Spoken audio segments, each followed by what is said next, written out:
Hi, and thank you for joining me on another episode of the Tech Exec Podcast, where I'll help you create teams worth leading, because life's too short to lead a mediocre team. As always, I'm your host, Aviv Ben-Yosef, Tech Executive Coach and Consultant, and our subject today is Debugging Attitude.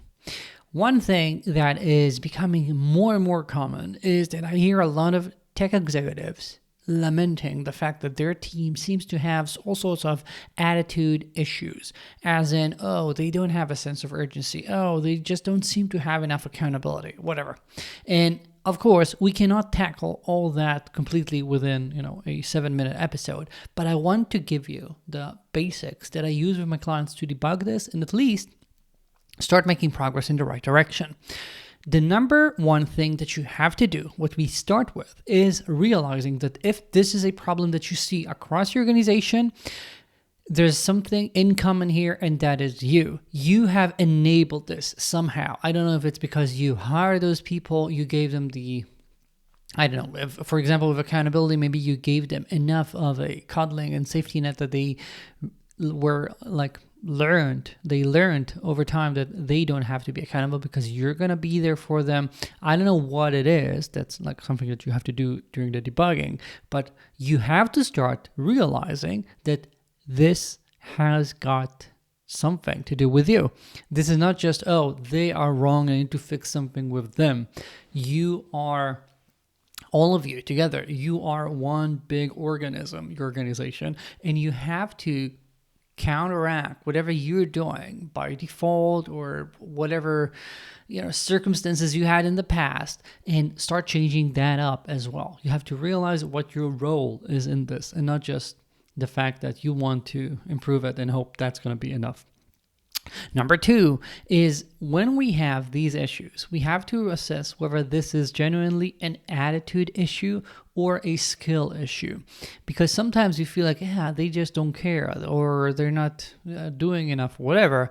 But you have to understand whether they have the capability of doing that or not at all. Because maybe they never even learned how to do that, and you can just coach them, train them to do that.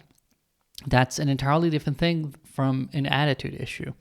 Another thing, number three, is thinking about whether this is something that has been going on for a while, or is it a new thing? Like, if it has already, always, since you can remember, been always like that, accountability was always flaky, people always had that issue when it came to urgency, or, having a big head mentality. I've got an episode about that, etc.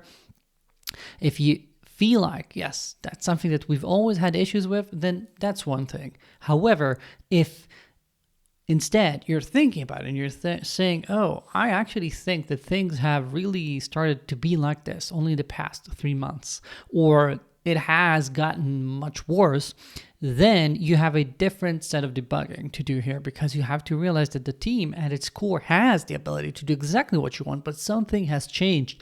Realize what went wrong, what changes have happened in how you communicate, in how the team is operating, in, the structure, your goals, whatever, that has caused this change.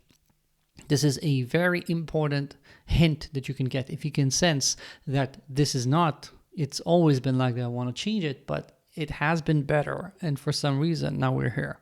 That's a very big hint and can always help us understand what's happening and when did a change happen. And also, if we're talking about debugging this, I want you to think about what you are expecting from your team and how you can actually articulate it. Sometimes I talk with leaders and they complain about their team's behavior, but then when I ask them, and when you tell them that, what did they say?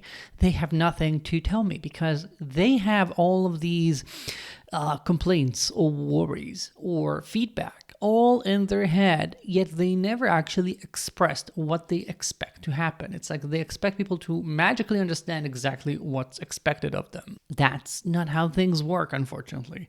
A lot of the times we have to be much clearer. And I will be frank, if you've been expecting this from people for a year or two by now, and never actually told them they were doing it wrong, when you will now tell them finally what your expectations are, they will rightfully feel that you've moved the goalposts, because maybe you had that in mind all the time, but they were not aware of it, and you let that sink in.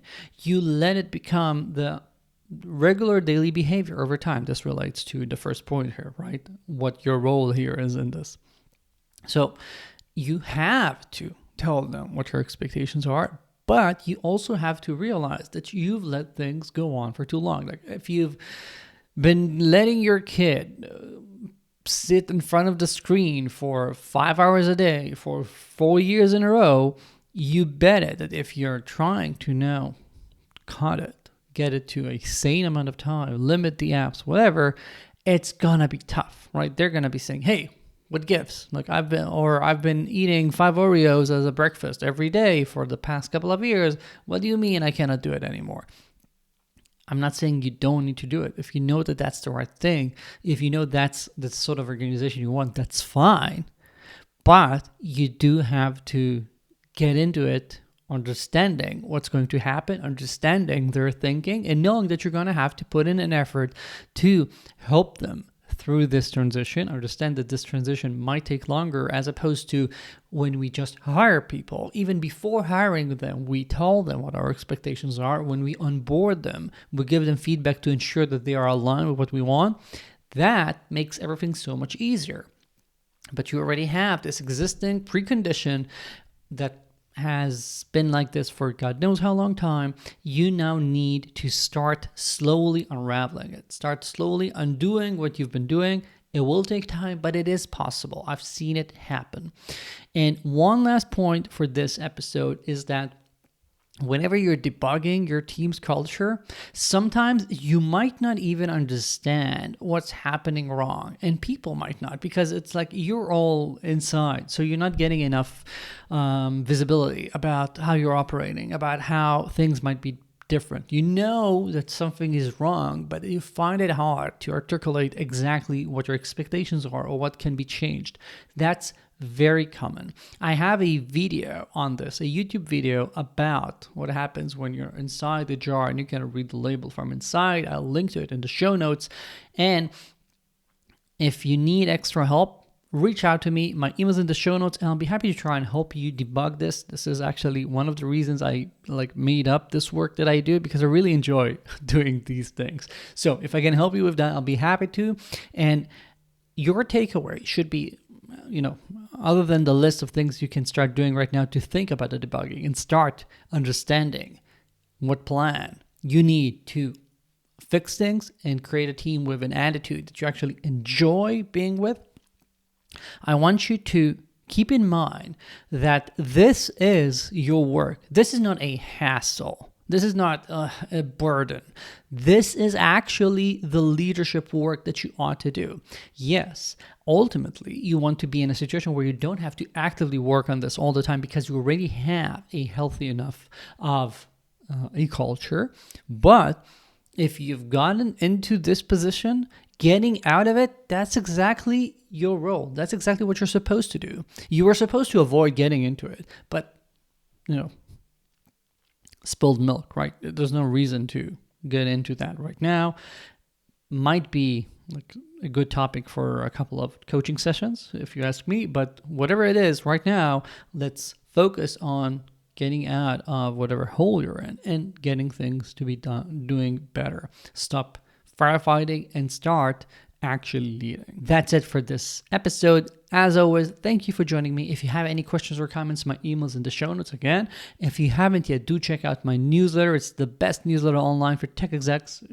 Well, at least I think so. Where every week you're going to get this podcast, an article, a video, and some extra free goodies. The link is in the show notes, and I'll see you here next week. Ciao.